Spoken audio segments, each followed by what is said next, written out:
것을 믿고 간구하며 예수 그리스도 이름으로 기도합니다. 아멘. 네, 하나님 말씀 보도록 하겠습니다. 누가복음 24장 13절부터 35절까지의 말씀입니다. 좀 긴 말씀이지만 저 여러분이 한 절씩 교독하고 마지막 절은 합독하도록 하겠습니다. 교독합니다. 그날에 그들 중 둘이 예루살렘에서 25리 되는 엠마오라 하는 마을로 가면서 이 모든 된 일을 서로 이야기하더라. 그들이 서로 이야기하며 문의할 때 예수께서 가까이 이르러 그들과 동행하시나 그의 가려져서 그인 줄 알아보지 못하거늘 예수께서 이르시되 너희가 길 가면서 서로 주고받고 하는 이야기가 무엇이냐 하시니 두 사람이 슬픈 빛을 띠고 물러서 있더라. 그 한 사람인 글로바라 하는 자가 대답하여 이르되 당신이 예루살렘에 체류하면서도 요즘 거기서 된 일 알지 못하느냐. 이르시되 무슨 일이냐 이르되 나사렛 예수의 일이니 그는 하나님과 모든 백성 앞에서 말과 일에 능하신 선지자이거늘 우리 대제사장들과 관리들이 사형 판결에 넘겨주어 십자가에 못 박았느니라. 우리는 이 사람이 이스라엘을 속량할 자라고 바랐노라. 이뿐 아니라 이 일이 일어난 지가 사흘째요. 또한 우리 중에 어떤 여자들이 우리로 놀라게 하였으니 이는 그들이 새벽에 무덤에 갔다가 그의 시체는 보지 못하고 와서 그가 살아나셨다 하는 천사들의 나타남을 보았다 함이라. 또 우리와 함께한 자 중 두어 사람이 무덤에 가 과연 여자들이 말한 바와 같음을 보았으나 예수는 보지 못하였느니라 하거늘 이르시되 미련하고 선지자들이 말한 모든 것을 마음에 더디 믿는 자들이여 그리스도가 이런 고난을 받고 자기의 영광에 들어가야 할 것이 아니냐 하시고 이에 모세와 모든 선지자의 글로 시작하여 모든 성경에 쓴 바 자기에 관한 것을 자세히 설명하시니라. 그들이 가는 마을에 가까이 가매 예수는 더 가려 하는 것 같이 하시니 그들이 강권하여 이르되 우리와 함께 유하사이다. 때가 저물어가고 날이 이미 기울었나이다 하니 이에 그들과 함께 유하러 들어가시니라. 그들과 함께 음식 잡수실 때 떡을 가지사 축사하시고 떼어 그들에게 주시니 그들의 눈이 밝아져 그인 줄 알아보더니 예수는 그들에게 보이지 아니하시는지라. 그들이 서로 말하되 길에서 우리에게 말씀하시고 우리에게 성령으로 주실 때 우리 속에서 마음이 뜨겁지 아니하더냐 하고 곧 그때로 일어나 예루살렘에 돌아가 보니 11 제자 및 그들과 함께한 자들이 모여 있어 말하기를 주께서 과연 살아나시고 시몬에게 보이셨다 하는지라. 합독합니다. 두 사람도 길에서 된 일과 예수께서 떡을 떼심으로 자기들에게 알려주신 것을 말하더라. 아멘. 네, 우리 주변에 있는 분들에게 이렇게 한번 인사드리도록 하겠습니다. 당신 때문에 시원해졌으면 좋겠습니다. 네, 날씨가 갑자기 봄 날씨로 변했습니다. 그래서 갑자기 이게 뜨거움이 느껴질 만큼의 더위를 느끼시는 분들도 계시고, 저는 좋은 계절이 다 갔습니다. 이제 겨울에 제가 항상 좋아하는 계절인데 계절이 훅 지나가 버려서 이제 봄의 따뜻한 내음이 우리의 주변을 이렇게 감싸는 이런 또 계절이 되었습니다. 그런 밤에 어디 안 놀러 가시고 예배당에 나온 여러분을 주님으로 축복합니다. 우리 옆선에 다시 한번 인사하겠습니다. 이제 놀 사람이 당신밖에 없습니다. 네, 매일 예배드리는 교회는 정말 성도들 간의 교제를 깊게 만드는 교회임을 전 믿습니다. 이 교회가 여러분에게 많은 것들을 제공해 줄 것도 있다고 저는 믿습니다. 뭐냐? 바로 예수 그리스도가 우리의 모든 것이고 전부임을 저는 믿고 있고 확신하고 있습니다. 그것이 잘 전달되어지고 또 그 가치를 아는 우리 빛과 소금 교회 되기를 주님의 이름으로 축원합니다. 네, 오늘은 누가복음 24장 13절에서 35절까지의 말씀을 가지고 당신은 몇 도입니까? 라는 제목으로 하나님 말씀 증거하도록 하겠습니다. 우리가 이 땅을 살아가면서 예수 믿는 사람들, 뭐 예수쟁이들, 그리스도인들, 뭐 여러 가지 뭐 비아냥거리는 표현도 있고 우리를 존중해주는 표현도 있고 여러 가지 표현들이 있지만 중요한 것은 우리가 예수의 제자인가 아닌가 그리고 그 예수 그리스도인인가 아닌가에 대한 판별은 정확하게 믿음을 기준으로 하고 있다는 것을 여러분 꼭 기억하셔야 됩니다. 그렇다면 여러분의 신앙생활과 여러분의 그 하나님을 향한 예수 그리스도를 향한 온전한 믿음의 마음이 있으면서 여러분이 신앙생활하는 것과 단지 내가 그냥 이 땅에서 살아가는 데 있어서 어떤 종교 하나를 택해서 내 마음의 평안과 안녕을 누려보겠다라고 생각하는 종교생활과의 차이가 무엇인가. 그리고 그렇게 동일한 자리에 있지만 동일한 말씀을 듣지만 동일한 시간과 예배를 드리고 있지만 그 차이가 어떠한 결과를 나타내는지를 저는 오늘 이 말씀을 통해 함께 나누면서 지금 내 상태가 어느 상태인지를 정확하게 점검하고 그 안에서 성경이 말하고 있는 예수님이 우리를 인도하시는 그 자리까지 함께 나아갈 수 있는 우리 모두가 되기를 정말로 기도하는 마음으로 오늘 말씀을 나누고자 합니다. 여러분 본문에 보시면 이 본문의 사건은 너무나 정확하게 시간적인 내용들을 이야기하고 있는 걸 보게 됩니다. 먼저 보시면 이 24장 1절에 보니까요. 뭐라고 얘기했냐면 안식 후 첫날 이렇게 얘기했어요. 그죠? 예. 그리고 여기에 뭐라고 얘기했냐? 자, 그날 이렇게 나와요. 13절 첫 번째 부분이에요. 그죠? 그러니까 이게 언제 있었던 사건이냐면 예수님이 부활하신 날이 있었던 사건이에요. 그러니까 날이 저물었죠. 그러니까 지금 어떤 사건이냐면 예수님이 새벽에 부활하셨고 그 오전과 오후를 쭉 지내면서 예수님이 가장 먼저 만나서 대화한 사람이 누구였냐면 사실은 이 엠마오 가는 두 제자와 함께 대화를 나누셨다는 겁니다. 그렇다면 이 사건의 전개가 어떻게 이루어지고 있으며 왜 예수님이 이들을 만나서 반드시 이 일을 하셔야 되는가, 그리고 내가 어느 위치에 있는가를 한번 나눠보도록 할게요. 자, 먼저 성경은 우리에게 많은 것들을 제공하는 데 있어서 정확하게 우리가 이것을 이해할 수 있을 만한 사건과 단초를 다 제공합니다. 여러분 가끔 이렇게 드라마나 영화 같은 걸 보시면 미스테리한 문제들을 풀어갈 때에 어떤 단서들을 찾아가는 게 있어요. 그래서 이게 지나고 나면은 그때 이렇게 나왔던 영화 소품이나 거기에 나왔던 대화나 이야기가 나중에 이 전체를 다 얘기하고 있는 거였구나라는 걸 알게 됩니다. 예를 들면 대표적으로 여러분 응답하라 시리즈 아시죠? 예, 거기 보면은 그 드라마가 어떻게 우리에게 그 궁금함과 호기심을 자극했냐면 이 어떤 여자 주인공이 있는데 이 여자 주인공의 남편이 누구인가, 이게 궁금함이에요. 그래서 어떤 때는 어떤 화를 보면 이 사람일 것 같기도 하고 어떤 화를 보면 저 사람일 것 같기도 한데 나중에 진짜 남편이 밝혀지고 나면 그 깔아왔던 힌트들이 그래서 이런 일들이 있었구나 라고 하는 걸 알게 되는 내용이 있습니다. 그것처럼 예수님께서는 이 땅에 우리 무지한 자들을 깨우치기 위한 하나님의 아주 세심한 배려가 있는데 성경에 우리가 그 말씀을 제대로 이해할 수 있을 만한 환경적인 요소들을 우리에게 허락해 준다는 거예요. 한번 예를 들어 볼까요? 자, 요한복음 4장 5절입니다. 사마리아에 있는 수가라는 동네에 이르시니라고 얘기했어요. 그죠? 그리고 이게 무슨 이야기죠? 사마리아 여인이 예수님을 만나가지고 우물에서 물 줘. 그러니까 너 유대인인데 왜 줘? 뭐 얘기하는 그 장면 아시죠? 그 장면이 나오는데 이 동네 이름이 뭐래요? 수가래요. 수가. 근데 이 슈가 아닙니다. 예. 수가예요. 수가. 이 수가라는 이 헬라어의 이름 뜻이 뭔지 아세요? 뜻이 구속이라는 뜻이에요. 그러니까 예수님이 거기서 누굴 구속하시는 거예요? 여러분 구속을 범죄할 때 구속 이렇게 생각하지 마시고 구원함이라는 뜻이라고요. 구원함. 거기에서 구원하고 속량하는 걸 구속이라고 얘기하는데 예수님이 사마리아 여인을 구속하시는 동네가 바로 그 동네인 겁니다. 그러니까 그 동네적인 배경을 통하여 예수님이 여기서 무슨 일을 하실지를 알려주고 계신 거예요. 한번 더 볼게요. 요한복음 6장 1절부터 4절 한번 읽어보겠습니다. 읽어볼까요? 자, 시작. 예수께서 디베랴의 갈릴리 바다 건너편으로 가심에 큰 무리가 따르니 이는 병자들에게 행하시는 표적을 보았음이로라. 예수께서 산에 오르사 제자들과 함께 거기 앉으시니 마침 유대인의 명절인 유월절이 가까운지라. 예수께서 눈을 들어 큰 무리가 자기에게로 오는 것을 보시고 빌립에게 이르시되 우리가 어디서 떡을 사서 이 사람들을 먹이겠느냐 하시니. 잠깐만, 이렇게 많이 읽어요? 4절까지만 읽는데. 예. 자, 계속 있네요. 예. 자, 이게 보면은 모르게 얘기냐면 예수님이 디베랴의 갈릴리 바다 건너편으로 가셨다고 얘기해요. 자, 그러면 이게 뭐냐면 저희는 잘 모르지만 유대인들은 다 아는 거예요. 여기 어딘지를. 뭐냐면 광야입니다. 광야 여기가. 예를 들어서 우리가 이럴 수 있죠. 노원에 사시는 분들에게 제가 중계를 지나 상계동으로 갔습니다라고 얘기를 하면 여러분 제가 어디 갔는지 다 아시죠?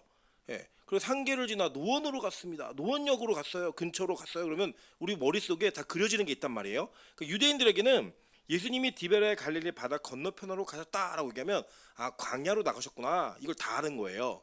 광야로 나가셨는데 거기 보니까 병자들이 고쳐지는 표적을 받고 예수님이 거기서 어디로 올라가셨어요? 네, 산에 올라가셨잖아요. 산에 올라가셨는데 때가 언제예요? 6월절이에요. 자, 그러면 지금 이 장면을 통해서 예수님은 자기가 하는 요한복음 6장이 뭐냐면 오병이어의 기적입니다. 이 오병이어의 기적의 사건이 무엇을 의미하는지를 다 설명해 준 거예요. 이미. 자, 이게 뭐예요? 이스라엘 백성들이 출애굽을 하고 어디로 갔어요? 광야로 갔죠. 그 광야로 가서 어디로 갔습니까? 첫 번째 목표지 시내산에 갔단 말이에요. 그러니까 이 시내산에 가는 장면을 예수님이 그대로 재현해주고 있는 거예요. 그러니까 이 제자들과 이 당시에 예수님을 따랐던 사람들이 그때는 몰랐는데 나중에 깨닫고 나니까 이게 그러한 것들을 의미하는 사건이었구나라는 것을 알게 되어지는 배경적인 이 힌트를 우리에게 줬다란 말입니다. 자, 그럼 이 엠마오가 뭔가? 엠마오. 이 엠마오라고 하는 동네는 원래는 히브리어로는 엠마우스라고 하고 이제 죄송해요. 헬라어로는 엠마우스라고 하고 히브리어로는 한마트라고 합니다. 한마트예요. 여기 우리 뭐 탐마트 있고 이게 마트 있잖아요. 마트예요. 이건 마트인데 이게 무슨 뜻이냐면 뜨거운 샘, 온천이란 뜻이에요. 예, 여기 어디냐면 온천입니다. 온천. 그러니까 여러분 이제 여정을 기억하시면 제가 이제 설명을 드릴게요. 이 예수님의 제자였던 사람들이 예수님이 십자가에서 돌아가시는 것을 봤어요. 그 3일 전 일이에요. 그리고 그들이 어땠냐면 몹시 슬퍼했습니다. 그리고 예루살렘을 떠나서 막 어딘가 가고 있었단 말이에요. 근데 그 가다가 엠마오에서 예수님을 만나가지고 그들이 다시 길을 돌이켜서 다시 예루살렘 돌아오는 장면이에요. 그러니까 가다가 돌아오는 거예요. 이해되셨죠? 요 여정과 이 내용을 기억하면 지금 오늘 우리가 전하고자 하는 내용이 어떤 내용인지 우리가 알 수 있다는 겁니다. 한번 찾아가 보면서 귀한 은혜 누려보실게요. 자, 먼저는 이게 뭐라고 얘기하냐면 이렇게 얘기했어요. 예수님이요, 가서 대화를 나누면서 얘기를 하고 있는데 그들이 예수님을 못 알아봤습니다. 이유가 뭘까요? 자, 17절 한번 보겠습니다. 16절 한번 보겠습니다. 16절. 자, 뭐라고 얘기하냐면 그들의 눈이 가리어져서라고 얘기해요. 눈이 가리어져서 그인 줄 알아보지 못하거늘이라고 얘기합니다. 자, 오늘도 간증을 들어보니까 우리 이윤 사모님이 이승재 강사님의 머리를 이상하게 잘랐거든요. 이상하게 딱 잘랐는데 자기가 못 알아봤다는 거예요. 저희 아내도 들어왔는데 우리 이승재 강사님 오늘 사역을 했어요. 우리 라면 먹으러 오는 중학생 하나가 있었는데 이치현과 같이 둘이 게임을 막 열심히 했습니다. 예, 같이 열심히 사역을 하면서 넌 이름이 뭐니? 너 어디 사니? 왜 왔니? 뭐 이런 거 막 물어보고 신방을 한 거예요 거기서. 저희 아내가 지나가면서 보다가 게임 앞에 앉아 있는 사람 보고 누구지? 그 머리 스타일 갑자기 바뀌어가지고 그리고 못 알아본 거예요. 예, 왜죠? 눈이 가려져가지고 못 알아본 겁니다. 저도 이제 이런 기억이 있죠. 저 항상 제가 몇 번 말씀드렸는데 성교를 갔다가 제가 아침에 새벽에 일찍 일어나서 막 찬물로 머리를 감고 있는데 겨울이었어요. 머리를 감고 있는데 누가 저를 탁 치면서 오빠 그러는 거예요. 그래서 탁 쳐다보는 순간 누군지 몰랐고 누구세요? 그랬어요. 그 누구냐면 제 여자친구였어요. 못 알아봤습니다. 왜냐면 아침에 새벽이라 화장을 안 해가지고 쌩얼을 못 알아본 거예요. 그래갖고 6개월 뒤에 헤어졌습니다. 그냥 핍박을 받으면서 못 알아본 이 눈이 가려지는 사건들이 우리 안에 있을 수 있다라는 거예요. 근데 이게 뭐냐면 근데 여기서는 좀 달라요. 뭐냐면 그들이 예수님을 어떻게 생각했냐면 자 보시면 뒤에 뭐라고 얘기하냐면 자신들이 예수님은 하나님의 선지자라고 믿었단 말이에요. 그리고 그 선지자가 우리를 속량할 거라고 믿었던 확신이 있었습니다. 그러니까 그렇게 기대하면서 너무나 속량할 거라고 믿었던 그 선지자가 어느 날 갑자기 참수형을 당하는 걸 보면서 그 충격과 실망과 그 절망이 예수님을 못 보게 만들었다는 거예요. 여러분 이거 잘 보셔야 돼요. 여기 굉장히 큰 힌트가 있습니다. 왜냐하면요, 지금 그들이 기대했던 예수와 메시아와 이 땅에 오신 메시아의 목적이 완전 다르니까 자기가 기대했던 메시아의 사역이 이루어지지 않는 걸로 인하여 이들의 마음이 닫혀버린 거예요. 실망과 절망으로 모든 것이 망했다, 나는 끝났다, 우리는 더 이상은 소망이 없다라고 하는 절망의 상태라고 성경은 우리에게 얘기해 주는 겁니다. 왜냐? 17절 볼게요. 예수께서 이르시되 너희가 길 가면서 서로 주고받고 하는 이야기가 무엇이냐 하시니 두 사람이 뭐라고 얘기해요? 슬픈 빛을 띠고 머물러 서더라 라고 얘기합니다. 어떻게 해서요? 슬픈 빛을 띠고 머물러 서 갖고 얘기하는 겁니다. 야, 너 뉴스도 안 봐? 얘기하는 거예요. 지금 이게 뉴스도 안 봐? 지금 어떤 일이 벌어졌냐면 이 예루살렘에서 예수라는 사람이 십자가에 못 박혔는데 그거 못 들었어? 이런 참담한 일이 있었어. 이걸 막 설명해 주면서 뉴스도 보지 않는 이 무도한 사람, 무지한 사람에게 이 모든 것들을 알려주면서 자신들의 실망감이 어땠는지를 얘기해 주고 있다는 거예요. 여러분 우리가 가끔 예수님을 믿는다라고 얘기하면서 교회를 다니다가 상처를 받았다라고 얘기하는 사람들의 그 실제 이야기들을 들어보면 그 상처가 본질적으로 예수를 이해하지 못한 그 짧은 지식에서 오는 것이 너무나 많습니다. 왜냐하면 이런 거예요. 예를 들면 교회에 상처받았다라고 얘기할 때는 대부분이 사람 간의 관계 속에서 상처를 많이 받습니다. 그리고 조금 더 나아가서 수준 있는 상처를 받았다 그러면 예수님께 상처를 받는 거예요. 하나님께. 그 상처의 내용을 들어보면 이런 겁니다. 내가 원하는 게 있었는데 안 들어줬다는 거예요. 제가 일전에 한번 기억이 나는 게 통영에 선교를 잘 다녔는데 통영에 저보다 한 살 많은 형님이 그 교회를 섬기고 계셨어요. 이 형님이 너무나 신실하고 믿음이 좋은데 어느 날 갑자기 저한테 장문의 메일이 온 거예요. 자기가 교회를 떠나기로 했다. 이제 나를 찾지 말아라. 그 내용을 읽어보니까 내용이 뭐냐면 자기 아버님께서 암투병을 하시는 동안에 자기가 정말 새벽기도 한 번 빠지지 않고 열심히 기도했다는 거예요. 우리 아버지 구원을 위해서. 근데 결국은 돌아가실 때까지 그 죽음의 순간 앞에서도 예수 그리스도를 부인하고 돌아가시더라는 거예요. 그걸 보면서 내가 얼마나 열심히 기도를 했는데 하나님이 나의 기도를 들어주지 않는 걸 보니 나는 기독교에 더 이상 소망을 두지 않겠다라고 얘기하면서 떠나더라는 거예요. 여러분 마찬가지 아닙니까? 우리가 항상 우리 마음에 이게 실패감과 상실감이 드는 이유가 뭐냐면 내가 원하는 게 있는데 안 들어주거나 내가 기대하는 바가 이루어지지 않으면 괜찮다라고 얘기하면서 우리 안에 하나님에 대한 분노와 실망감을 쌓아가더라는 거예요. 하나님, 내가 열심히 기도해서 결혼을 했는데 그 결혼이 내가 원하는 것처럼 행복하지 않을 때 너무나 힘들고 괴로운 거죠. 제가 오늘도 우리 그 미나연 전사님 새신랑이 교회를 왔는데 물어봤어요. 행복하니? 그랬더니 행복하대요. 그래서 제가 그랬어요. 안 살아봤으니까 그래, 이렇게 얘기했어요. 예, 아직 현신고만 한 상태지 살아보진 않았으니까. 자기가 기대하던 생활이 아닐 수 있다라는 거예요. 그때 느끼는 절망감은 뭐냐면, 야, 내가 이렇게 간절히 기도하며 준비해서 만났던 그 신랑이나 신부가 내 기대랑 전혀 달랐을 때 느끼는 상실감이 우리는 너무나 많다라는 거예요. 열심히 시험 준비를 했는데 합격하지 못해요.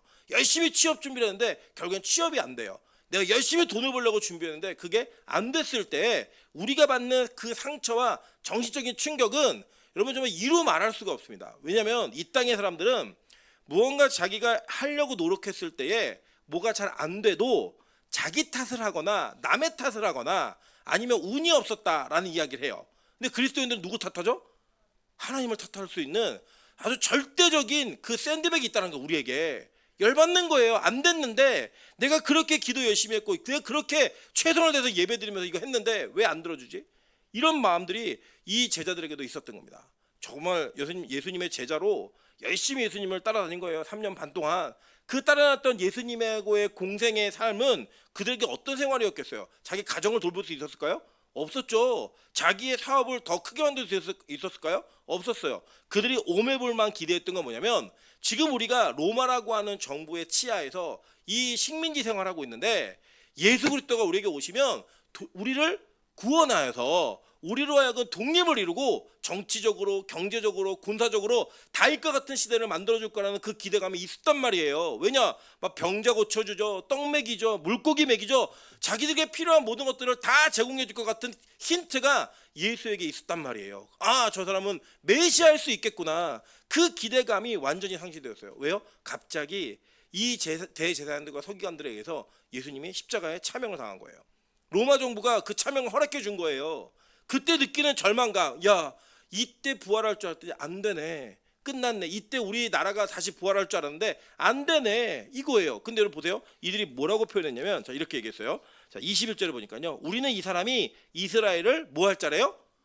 속량할 자라고 바랐노라 라고 얘기하는 거예요. 자, 보세요, 예수님이 이 땅에 뭐 하려고 오셨어요? 속량하려고 오셨죠? 알았다고요. 단어는 똑같아요. 근데 뭐가 달라요? 의미가 달랐다고요.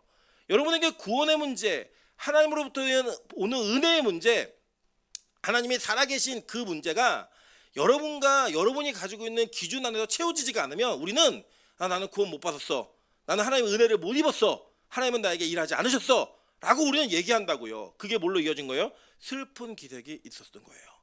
누군가 우리에게 물어보면 그 슬픈 기색으로 답할 수밖에 없는 거예요. 야, 너 아직도 시집 못 갔어? 기도 열심히 했는데. 야, 너 아직도 취업이 안 됐어?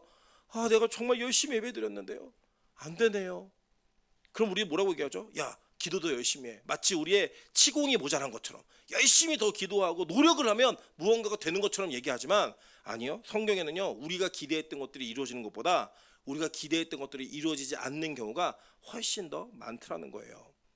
여러분, 오늘 그 장면 속의 주인공이 누구냐? 바로 이곳에 있었던 엠마오의 두 제자였고 바로 저와 여러분인 것입니다.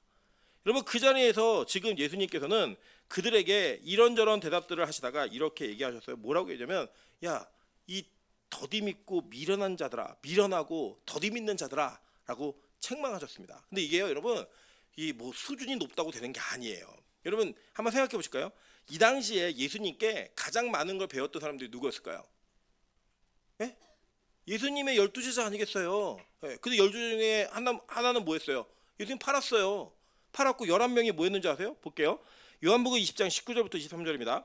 이날 곧 안식 후 첫날 저녁 때에 제자들이 유대인들을 두려워하여 모인 곳에 문들을 닫았더니 라고 얘기해요. 자, 그게 뭐냐면 이날 곧 안식 후 첫날, 안식 후 첫날이 뭐 한 날이에요? 예수님 부활하신 날에 이들이 베드로랑 막 봤잖아요. 뛰어가가지고 예수님의 부활하심을 봤다고요. 경험했고 무덤에 돌이 골려져 가 있고 로마 병사 잠들고 있고 천사가 얘기하는 걸 봤다고요. 그걸 보았는데요. 그날 저녁 때가 되니까요. 얘네가 무서워서 뭐 했어요?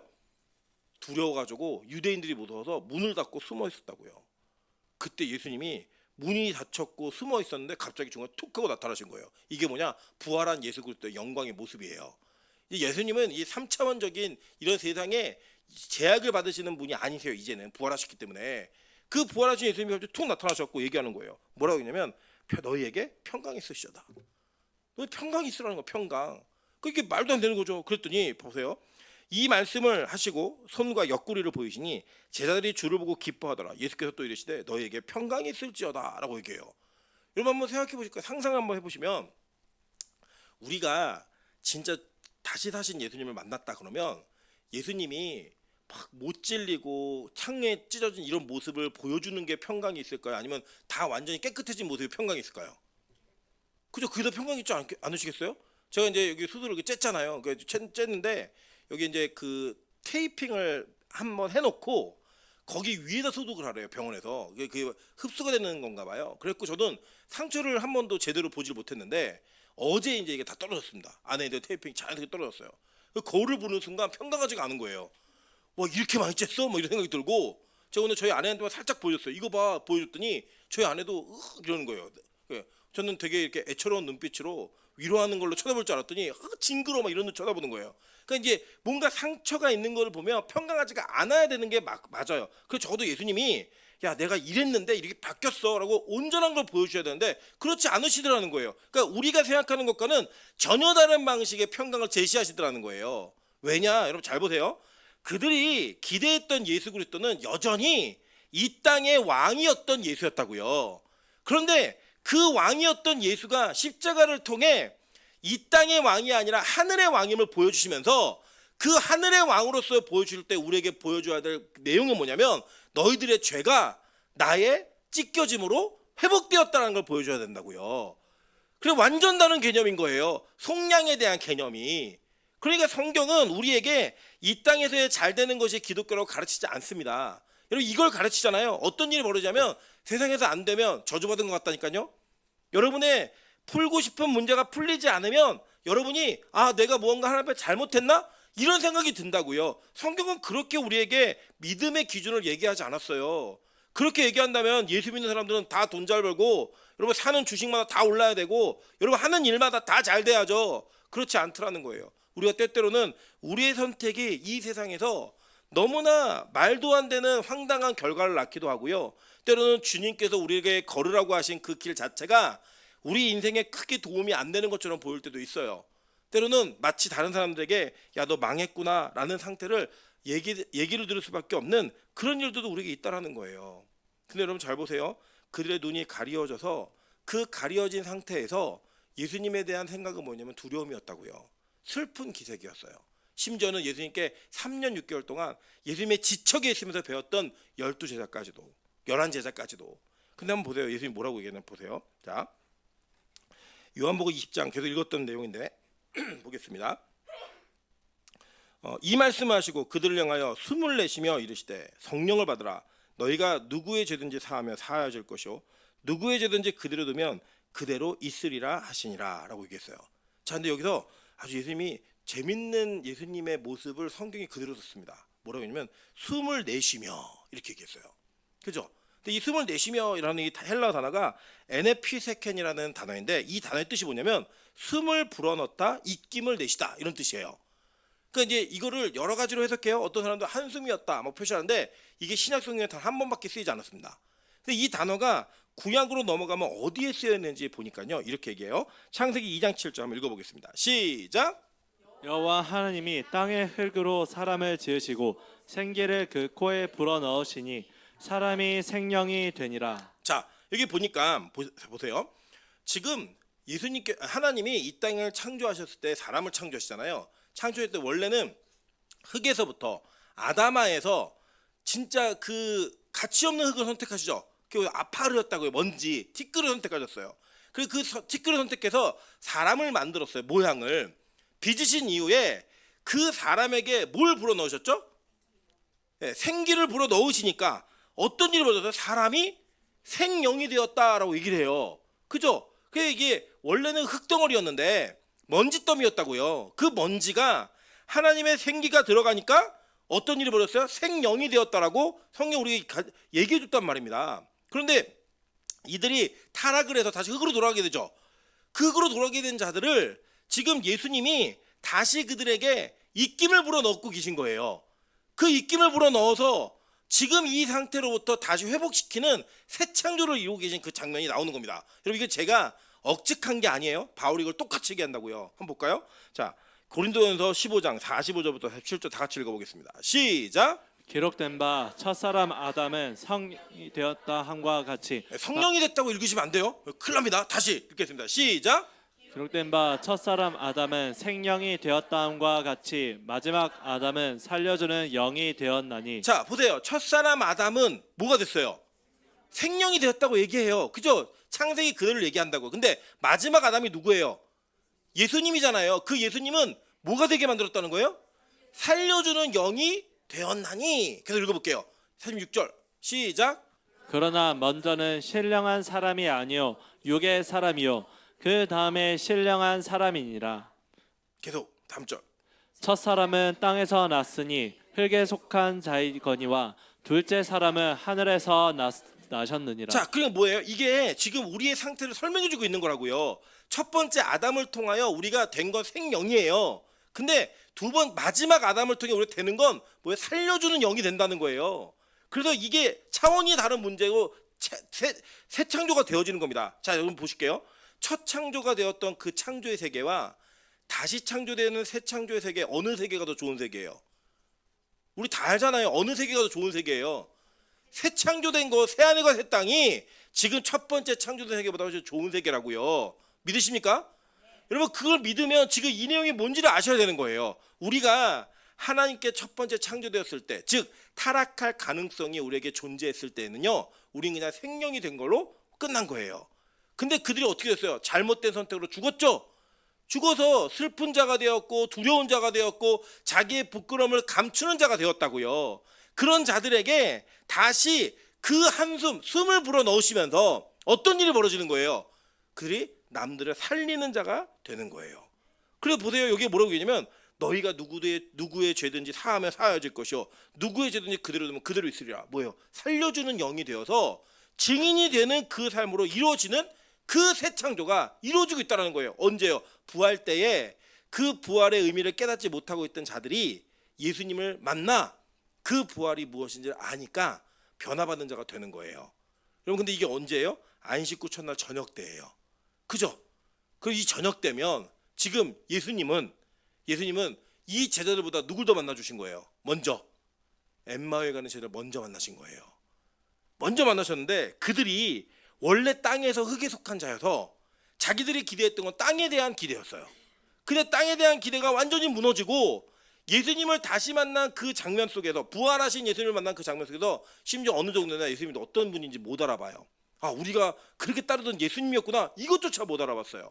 못 알아봤던 그들에게 지금 예수님께서 얘기하시는 거예요. 어떻게 얘기하시냐면 자, 뭐라고 얘기하냐면 야, 너희들 이렇게 미련하고 더디 믿는 자들아 라고 얘기하는 겁니다. 한번 볼게요. 자, 25절입니다. 이르시되 미련하고 선지자들이 말한 모든 것을 마음에 더디 믿는 자들이여. 이게 평가였다고요.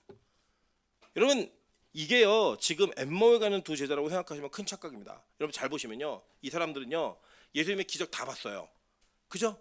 다 믿었다고요. 그리고 예수님의 심지어는 부활의 소식도 들었어요. 그리고 그들은 이제 구원받는 데 있어서 모를 만한 지적인 어떤 정보에 대한 거는요 아무것도 없었다고요. 아, 내가 몰라서 못 믿었어. 난 예수님이 그런 분인지 몰랐어. 말할 수 없다고요. 다 알았다고요. 다. 그런데 그들에게 내린 평가가 뭐예요? 야, 이 미련하고 더디 믿는 자들아. 이거 얘기했어요. 그리고 뭐예요? 교회를 10년, 20년, 심지어 모태신앙으로 다녔는데 이러한 감격과 이 부활의 의미가 나에게 어떤 의미인지를 모르는 자들, 그 사람들이 다 누군 거예요? 미련하고 더디 믿는 자들인 거예요. 여러분에게 인사하겠습니다. 내 얘기합니다. 우리 얘기라고요. 우리 얘기. 다른 사람들 얘기가 아니라. 여러분 그렇게 오랫동안 신앙생활하는데 예수 믿는 감격이 없어요. 그 부활하신 그 예수 그리스도에 대한 이야기는 수없이 많이 들었는데 그 부활이 여러분의 슬픔을 바꾸지 못해요. 여러분의 두려운 마음을 해결하지 못하고 여러분 여전히 이 세상의 성공과 이 세상의 명예와 권력에 붙들려서 불안불안하는 삶을 사는 그 자체가 지금 뭐예요? 미련하고 더디 믿는 자들이라고 성경 우리에게 질책하고 있는 장면인 거예요. 엠마오로 가는 주제는 이 두 사람의 이야기가 아니에요. 누구의 이야기예요? 바로 저와 여러분의 모두의 이야기라고 성경은 얘기하고 있는 겁니다. 여러분 성경은요 이런 사람들이요 여전히 계속 많았다고 얘기합니다. 누가 그랬을까요? 한번 볼까요? 출애굽기 4장 1절입니다. 모세가 대답하여 이르되 그러나 그들이 나를 믿지 아니하여 내 말을 듣지 아니하고 이르기를 여호와께서 내게 나타나지 아니하셨다 하리이다 라고 얘기합니다. 야 모세야 너 가서 내 백성 좀 불러와. 그거 뭘 봤어요? 떨기나무 아래 불꽃 속에 있는 여호와의 사자 즉 예수도 봤고요. 자기 지팡이를 던졌을 때 뱀이 되는 것도 봤고요. 손 왔다 갔다 할 때 막 문득병하는 거 다 봤다고요. 그랬던 이 모세가 뭐라고 얘기해요? 아우 사람들 안 믿으면 어떡해요? 이 얘기를 하더라는 거예요. 여러분 맨날 우리 뭐예요? 맨날 얘기하는 게 뭐냐면 하나님 이거 맞아요? 이게 진짜 주님 이끄신 길이 맞나요? 계속 묻는 거예요. 계속. 여러분 기드온 아시죠? 기드온이 여러분 그런 비슷한 성격이었습니다. 야 너 가서 이 우상을 무찌르고 우상을 다 깨부수고 미디안으로부터 이스라엘 구원해. 그랬더니 뭐예요? 밤에 몰래 가가지고 그죠? 밤에 가서 자기 아버지가 만들어 놓은 그 신상 부수고 숨는 거 아니에요. 그게 누구였어요? 기드온이었어요. 근데 기드온이요 자기가 그 사명을 받았을 때 확인을 해요. 하나님 만약에 진짜 내가 이 사명이 맞으면요 하나님 이 양털 내가 놓을 테니까 요것만 적고 나머지 다 한번 마르게 해주세요. 그 다음에 뭐라고 얘기해요? 하나님 그럼요 이번에는요 땅은 다 적고요 이 양털만 마르게 해주세요. 여러분 그런 다음에요 시험 안 했어요. 그 다음에는 예수님 하나님 이번에는요 양털을 별꼴로 한번 만들어주세요. 이번에는요 양털을 한번 직육면처럼 한번 만들어 보세요. 이런 얘기 했어요 안 했어요? 안 했어요. 딱 두 번 하고 그는 자신이 가지고 있는 그 의심을 넘어 하나님 앞을 그 사명을 달려가는 모습이 있었다고요. 근데 우리 어떠죠? 맨날 확인해 맨날. 저희 아내가 저는 이제 여러분 개인적으로 저희 아내가 이제 일을 하고 있는데 다른 분들은 이제 일을 한다는 개념을 접근하시지만 저는 저희 아내의 인생에서 하나님께서 그곳을 사명지로 맡기셨다고 믿고 있어요. 그래서 저는 거기서 목회한다고 믿고 있습니다. 그래서 거기에서 영혼들을 건지고 살리는 일을 하고 있어요. 근데 저희 아내가 학교 일이 힘들 때마다 하는 게 뭐냐면 맨날 뭐라고 얘기냐면 여기에 내가 다니는 게 맞냐요.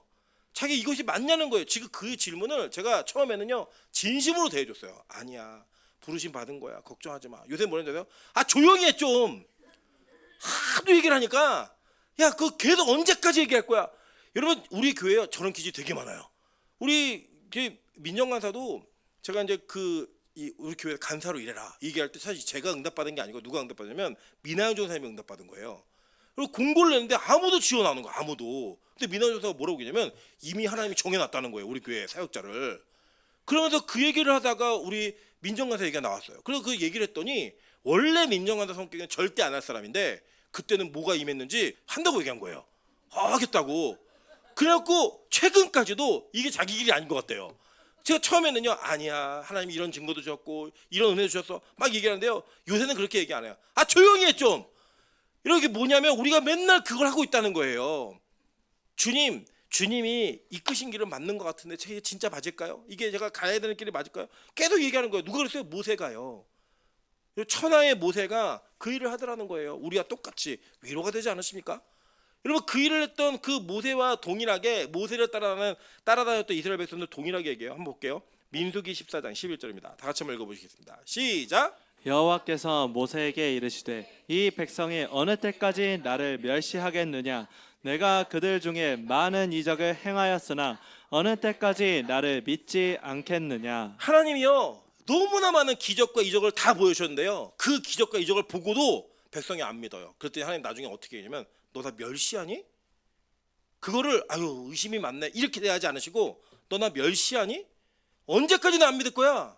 이 얘기를 하는 거예요. 이 얘기를. 여러분 저는 이런 점에서 우리 미나연 전사 참 믿음이 좋은 여자라고 생각해요. 왜 그러냐면 우리 미나연 전사가 우리 지금 온 새신랑을 만났을 때 다 아시잖아요. 그 기적같이 만났어요. 진짜 말도 안 되는 확률로 만났어요. 이루어질 수 없는 일로 만났다고요. 그럼 미나연 전사가 사실 그때 막 감정이 폭발해가지고 와 나 이 남자님 안 되겠어 이런 상태도 아니었어요. 근데요 이렇게 만나는 거 보니까 하나님이 짝지어진 사람이 맞다는 거예요. 그래 결혼했어요. 네. 그래 결혼해서 그냥 뭐 재고 따졌으면 못했다니까요. 그냥 아 하나님이 만나기 위한 사람이 맞구나. 그러니까 그냥 한 거예요. 여러분 결혼 그렇게 하는 겁니다. 뭐 확인해보고 뭐 뒷조사하고 그렇게 하는 게 아니라 이런 장면을 보니까 맞네. 여러분 맞아요. 예배 시간에 막 같이 옆에 앉았는데 손이 싹 스쳤어요. 딱 저도 같이 쳐다봤어요. 뭐 맞네 그럼 하는 거예요 그냥. 길게 따지고 그럴 필요 없어요 그냥. 우리 이강사님 어떻게 결혼했는지 아세요? 우리 이강사님이 코로나 기간에 학교를 입학했는데 아무도 그러니까 못 만나는 거예요 사람은 실제로. 근데 이제 자 1학년 몇 반 들어오세요. 이렇게 반이 있어요 신대원에.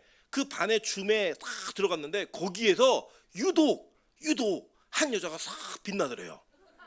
네. 그 제가 그때 필터를 쓴 것 같아요. 네. 확 빛나더래요.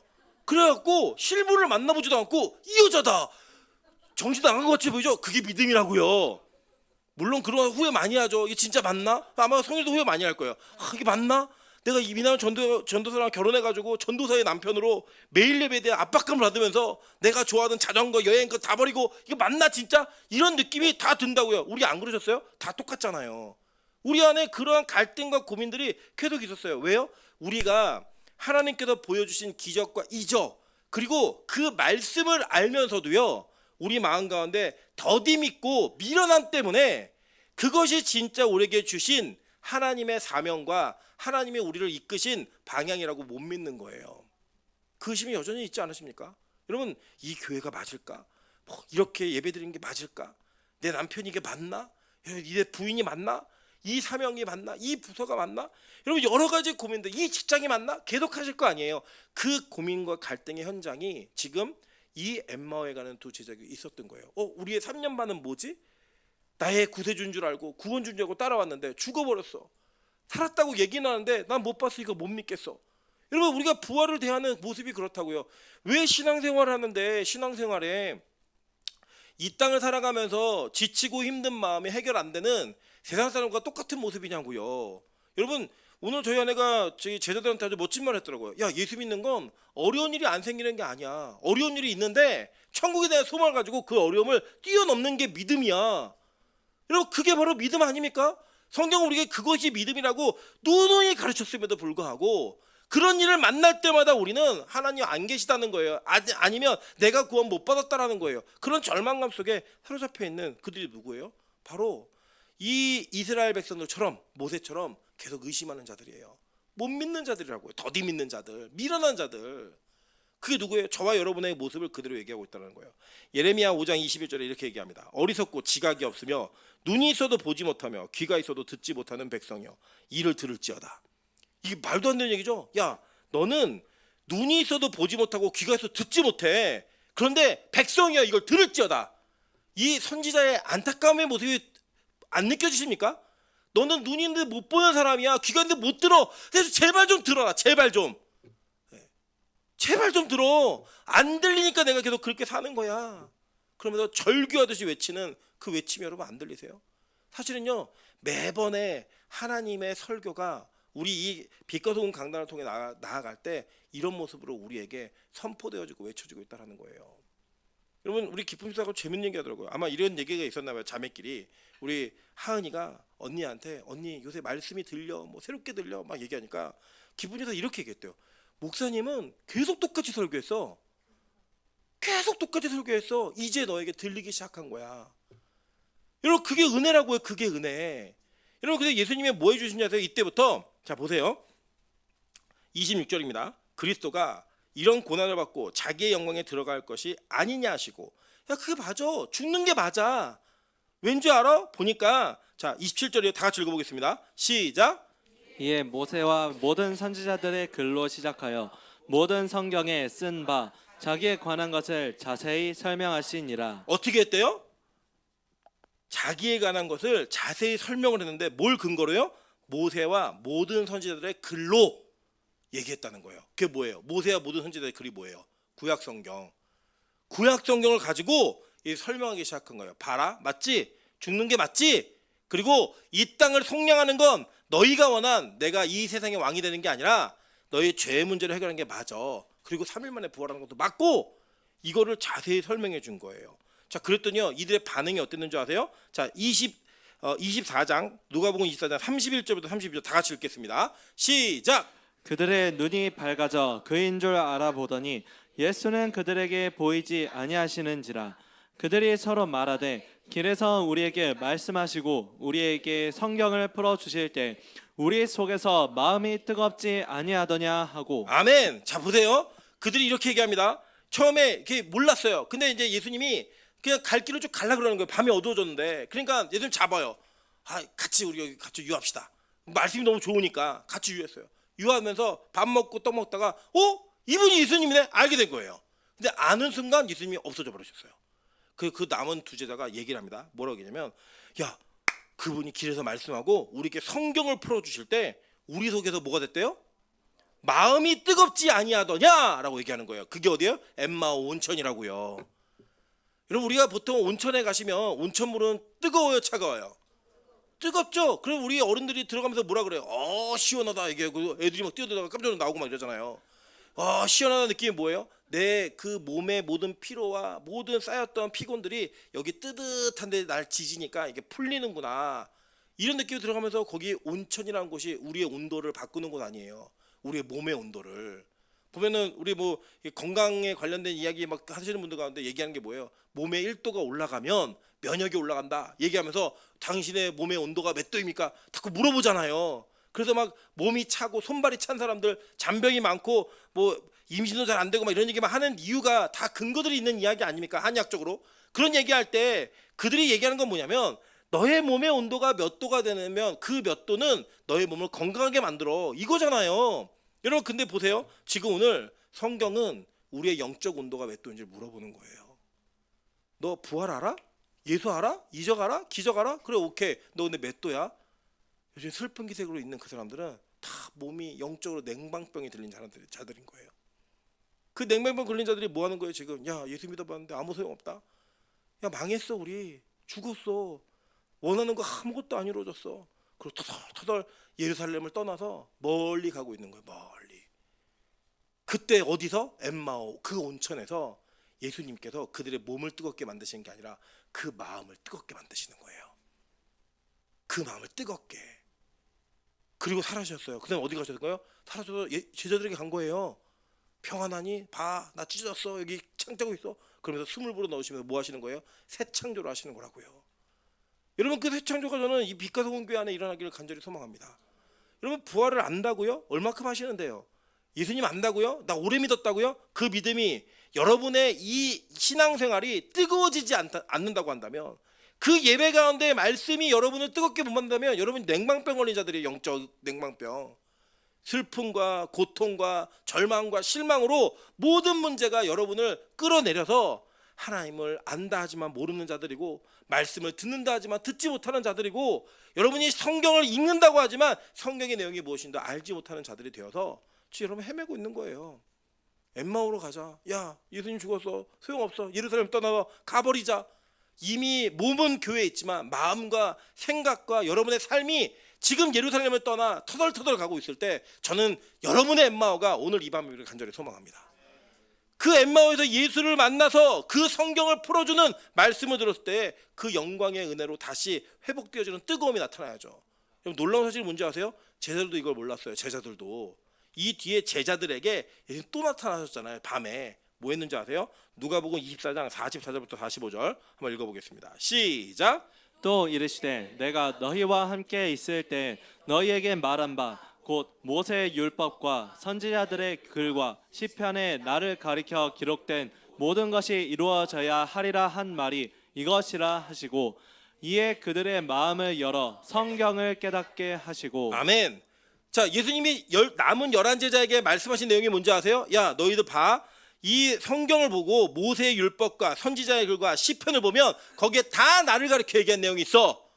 그거를 깨달으면, 그거를 알게 되면 너희 지금 이 상황에 이 현상들이 무슨 일인지 다 깨닫게 돼. 그거 알려주신 거예요. 그래서 여러분, 성경을 모르는 사람들, 성경을 듣지 않으려고 하는 사람들은요, 예수님 진짜 믿는 게 아닐 수 있어요. 여러분, 되게 위대한 고백을 들었습니다. 우리 박명호 선생님이 저한테 이런 얘기 하시더라고요. 주일날인가 여기 서가지고 이런 얘기 하셨어요. 요새 제가 이제 예수를 믿는 것 같아요. 여러분 박명호 목사는 20대 초반부터 예수님 믿으신 분이잖아요. 그런데 이 어른이 뭐라고 얘기하냐면 이제야 예수를 믿는 것 같다는 거예요. 이유가 뭔지 아세요? 안 들렸던 몰랐던 구약의 성경 말씀들이 깨달아지는 그 기쁨과 감사가 내가 믿고 있는 예수가 어떤 예수인지를 명확하게 알게 만들었고 성경이 말하는 예수가 어떤 예수인지를 이해시켰다는 거예요. 그러니까 진짜 내가 예전에 그냥 감정적으로 위로의 눈물 좀 흘리고 기쁨으로 그 예배 분위기에 젖어서 나 예수 믿어요 라고 얘기했던 그런 고백과는 질적인 차원이 다른 진짜 진실의 고백이 내 입술을 통해 터져나갈 때 여러분 그때 얼마나 큰 감격이 있는 줄 아세요? 그 예수를 고백하는 그 감격은 여러분 이 땅에서 나 교회 다녀 예수 믿어 흔히 얘기하는 감동 없는 그런 감격의 고백과는 전혀 다른 차원의 문제라고요. 어떤 차원이냐? 여러분의 모든 것들을 다 드려도 아깝지 않고 내 인생 전체를 다 드려도 아깝지 않은 그 예수를 그래서 신앙생활, 교양생활, 종교생활에서 신앙생활로 넘어갈 수 있는 그 교두보가 이 고백이 있지 않으면 안 된다는 거예요. 그래서 빛가소금교회가 성경을 가르치는 거예요. 여러분 한국교회가 얼마나 저질이었는지 아세요? 강남에 있는 한 대형교회 목사가 설교 세미나 때 이렇게 얘기했습니다. 교인들 너무 가르치지 말라고. 교인들 너무 가르치면 골치 아파지고 시비 걸고 시끄러워지니까 대충 알게 하고 대충 설교하라고. 여러분 그게 대형교회 목사가 진짜 한 말이에요. 제가 이름 얘기하면 다 아는 분이에요. 정치인들 거기 되게 많이 나왔어요. 그런 교회에 그 교회의 세미나를요 수많은 목사들이 가서 들었습니다. 저질 아니에요? 저질? 예수님이 제자들에게 성경을 가르쳐줘서 그 성경을 통해 예수를 믿게 했고 깨닫게 만들어서 지금 이 십자가의 의미가 무엇인지 알게 했고요. 성령을 기다리게 했어요. 간절함으로 그 예루살렘에서 120명이 모여 기도하면서 위로부터의 능력이 덧입히우는 것을 간절한 소망으로 기다렸게 했다고요. 뭐가요? 성경이. 그랬던 이 초기의 교회가 이제는 성경을 가르치지 말라고 하는 성경을 가르치면 안 된다라고 얘기하는 그런 교회가 돼버렸어요. 그런 거 필요 없다고 얘기하는. 아니에요. 이 성경 말씀을 모르는 분들이랑 그렇게 얘기하는 거라고요. 진짜 하나님의 말씀을 알잖아요. 그럼요 그 말씀을 못 배운 게 너무 억울하고 이 말씀을 깨닫지 못하면 믿었던 시간들이 너무나 아깝고 이젠 주님 더 듣고 싶습니다. 더 알고 싶습니다. 더 깨닫고 싶습니다. 왜요? 그렇게 해야지만 내가 그 차가운 영적 냉망병에서 뜨거운 마음으로 변화할 수 있기 때문에 여러분 그렇게 갈 수 있는 그 모습이 있었다는 거예요. 저는 우리 빛가소금교회가 하나님의 말씀을 귀히 여길 줄 알고 그 말씀 앞에 정직하게 서는 것을 즐거움으로 여기는 교회가 되길 소망합니다. 여러분 저는요 우리가 뜨뜻미지근하게 그렇게 성경 공부하기 원하지 않아요. 막 저 너무 감사했어요. 제가 이제 뭐 저희 교회는 특세 때는 무조건 특세 올인이잖아요. 딱 올인하고 뭐 명절 있고 뭐 이렇게 얘기하면서 오리엔테이션하고 그래서 성경 공부 많이 뒤로 밀렸어요. 밀린 상태에서 제가 이제 강의를 다시 하려고 하니까 안 하면 참 좋겠다 이런 생각이 들더라고요. 안 하면 참 좋겠다. 저는 사실 같은 마음일 줄 알았어요. 여러분 모두가. 그리고 제가 이랬어요. 안 하니까 하기 싫었죠. 그랬더니 그 질문에 아니라고 대답하는 두 분의 그 진실함의 모습을 제가 보았어요. 물론 이제 모든 분들 동의하셨겠지만 그분들이 진실하게 아니라고 얘기하는 그 고백이 저를 되게 부끄럽게 만들었어요. 하나님께서 우리 교회로 하여금 말씀을 사모하게 하는 은혜를 부어주셨구나. 그 은혜를 부어주셨구나. 여러분 일반 사역자들을 만나셔가지고요. 야, 우리 교회 설교 1시간에 그럼 저 미쳤다 그래요. 야 그게 목사 미친 목사 아니야? 뭐 1시간 설교를 해? 매번 1시간 한다고. 저는 여러분 솔직히 너무 죄송하지만 준비한 거 다 못해요. 저 얼마든지 더 할 수 있어요 진짜. 그런데 여러분 그런 열정이 왜 나오는지 아세요? 나 이렇게 많이 알아 이게 아니고요. 제가 성경을 연구하고 그 말씀을 묵상하며 깨달은 것들이 너무나 귀하고 너무나 좋으니까요. 막 저는 전하고 싶어도 너무 안달이 나는 시간이 없는 거예요. 시간이. 누가 그러더라고요. 목사님 자꾸 시간을 본대요. 그러면서 시간을 뭐 조절한다는 거예요. 근데 시간을 본 게 이렇게 뭐라 그랬더라? 이렇게 시간이 많이 남았네. 그래서 일부러 끝날 시간을 맞추는 것 같다는 거예요. 제가. 아니에요 여러분 볼 때마다 저는 큰일 났다. 나 이렇게 많이 남았는데 저거 어떡하지? 어떡하지? 지금도 지금 시간 보니까 어떡하지? 이게 있어요. 여러분 이게 뭐냐면 우리 안에 하나님께서 주신 은혜가 막 가득해서 막 열정이 막 생기고 그 뜨거움이 생기잖아요. 그럼 뭐 미치겠어요 진짜. 미치겠어요. 저는 막 주일 밤에 설교를 월요일 밤 그러니까 토요일 새벽이죠. 준비하면서 말씀이 막 깨달아지면요. 제가 혼자 일어나서 막 박수를 치고 눈물을 흘리면서 너무 좋아해요. 그리고 주일 아침 너무 기다려요.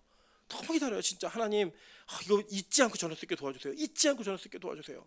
나중에 이렇게 목전한 게 있으면 멍치 같은 이것도 잊어버리고 막 별의별 자학을 다 하더라도 그 말씀의 깊이와 그 말씀의 감격이 저로 하여금 그 뜨거운 열정을 유지하게 만드는 그 기쁨을 우리 모든 성도가 다 누렸으면 좋겠다는 거예요. 전 들려주길 소망합니다. 고백되어지길 소망합니다. 예수님이요 그 성경을 깨닫게 하신 이유에 이렇게 말씀하셨어요. 볼지어다 내가 내 아버지께서 약속하신 것을 너에게 보내리니 너희는 위로부터 능력으로 입혀질 때까지 이 성에 머물라 하시니라. 여러분 그러나서요 보세요. 제자들이 오순절 다락방 사건 이전과 이후에 지식의 변화는 아무것도 없어요. 잘 생각해 보세요. 지식의 변화는 아무것도 없어요. 오순절을 기점으로 바로 직전과 직후에 알고 있는 내용의 지식의 변화는 아무것도 없어요. 근데요 그 성령이 덧입혀지니까 완전한 새 창조가 창조되어지는 거예요. 그 숨이 불어넣어졌을 때 진짜 그 숨이 불어넣어지는 순간 예수님께서 그 순간 그들에게 성령이 임하는 그 사건과 연결되었을 때 그들은 완전한 새 사람이 되어서 두려워하지 않고 문을 열고 대로로 나가는 거예요. 가서 뭐 전하는 줄 아세요? 예수가 우리의 죄를 속량하러 온 메시아다. 이 엠마오로 가는 두 제자도 거기 섰을 거예요. 120 가운데 있었을 거라고요. 예수가 세상을 속량하러 온 메시아가 맞습니다. 외칠 수 있었다고요. 저는 우리 교회가 그걸 외치는 2026년 되길 소망합니다. 여러분 더 아실 것도 없고요. 더 배울 것도 사실 없어요. 다 똑같은 얘기예요. 성경은 다 예수에 관한 이야기니까. 근데 뭐가 달라지는 거냐? 여러분에게 성령의 기름 부으심이 나타나야지만 여러분이 그것을 말하는 용기가 생기고요. 담대함이 생겨요. 두렵지 않은 마음이 생긴다고요. 저는 우리 빛가세공 교회가 성령의 그 가득함의 은혜로 예수 그리스도를 증거하는 은혜가 있길 소망합니다. 제가 기도하고 있어요. 하나님 우리 최경수 집사님에게 성령의 기름 부음을 허락하여 주셔서 우리 지동전 선생님에게 담대하게 새하늘과 새 땅 영원히 사는 나라를 소개할 수 있는 은혜를 허락해 주십시오. 하나님 우리 빛가세공 교회가 지인들에게 주변에 있는 분들에게 예수 믿지 않는 자들에게 이제는 더 이상 그 절망이 있지 말고 예수 믿음으로 말미암아 누리는 참된 기쁨과 행복을 전할 수 있는 담대함을 허락해 주셔서 하나님 이 교회가 예수를 진짜 믿는 자들로 넘쳐나게 하여 주시옵소서. 기도합니다. 저 숫자 욕심 아니에요. 그냥 숫자 욕심 아니고 우리가 증인되어진 증거가 있었으면 좋겠다는 거예요. 여러분 진짜 믿으십니까? 믿으시면 얘기하셔야 돼요. 여러분 제가 요새 건강을 좀 챙기기 시작했어요. 건강을. 감사하죠. 신경 전혀 안 쓰는데 뭘 챙겼냐면 우리 몇 달 전부터 우리 그 승순이 권사님께서 목사님 비타민 C를 계속 먹으라고 막 얘기하셔갖고 제가 비타민 C를 계속 먹을 생각하고 지금 메가도스라는 비타민 용법을 한번 해보고 있습니다. 그리고 이제 제가 하루에 3000cc 3번을 먹어요.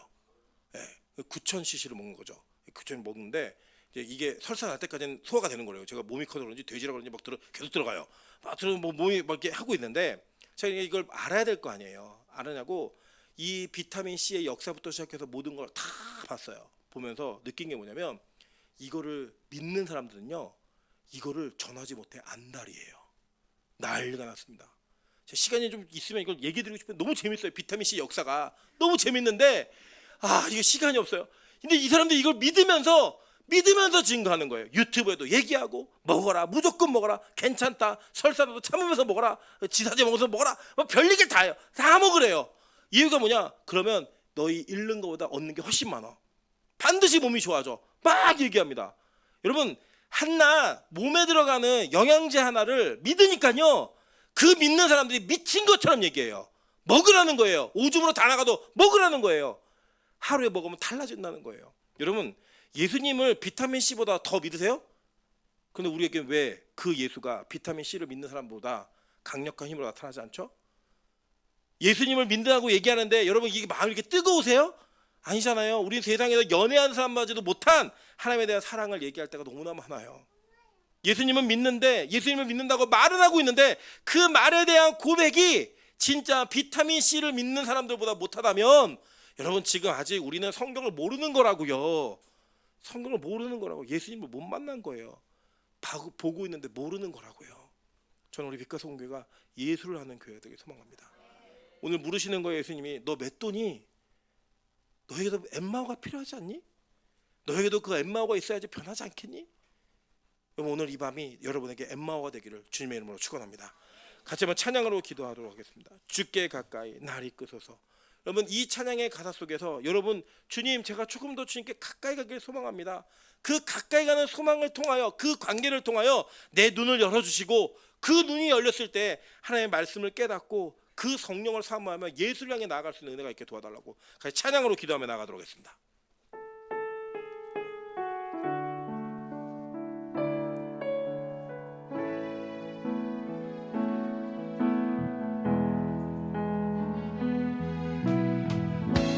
주께 가오니 날 새롭게 하시고 주의 은혜를 부어주소서. 내 안에 발견한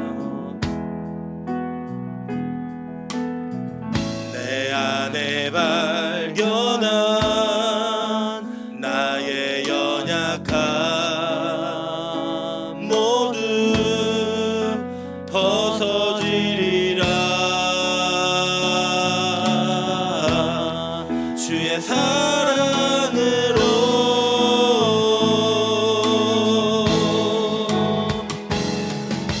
주